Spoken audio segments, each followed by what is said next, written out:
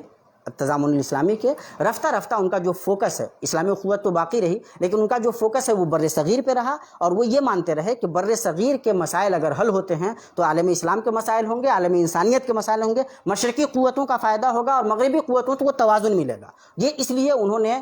تقسیم کی مخالفت کی، اور متحدہ نظریہ جو مولانا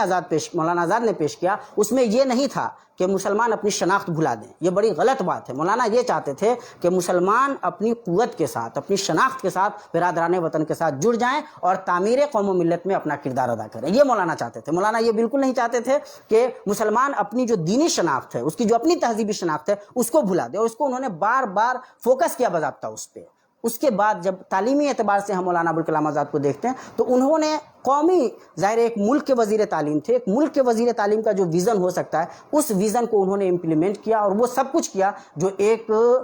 دور رس بالغ نظر ماہر تعلیم کر سکتا ہے اپنے ملک کو آگے لے جانے کے لیے، اور اس کی طرف میں نے اشارے کیے. اور آخری بات جو میں نے کی کہ پوری دنیا سے بطور عام اور عالم اسلام سے بطور خاص ہندوستان کے مراسم بہتر بنانے میں مولانا ابوالکلام آزاد نے بڑا زبردست کردار ادا کیا. ان تمام زاویوں کو اگر ذہن میں رکھیں تو ہمیں روشنی ملتی ہے کہ ہمیں آج کے زمانے میں کون سا طریقہ اپنانا چاہیے. اللہ تبارک و تعالیٰ سے دعا ہے کہ اللہ تبارک و تعالیٰ ہمیں اگر یہ باتیں درست ہوں اور ہمارے لیے اچھی ہوں، ہمارے لیے کارگر ہوں، تو ان پہ عمل کرنے کی توفیق عطا فرمائے. اقول قولی ھذا واستغفر اللہ لی ولکم ولسائر المسلمین فاستغفروہ انہ ھو الغفور الرحیم. والسلام علیکم ورحمۃ اللہ وبرکاتہ.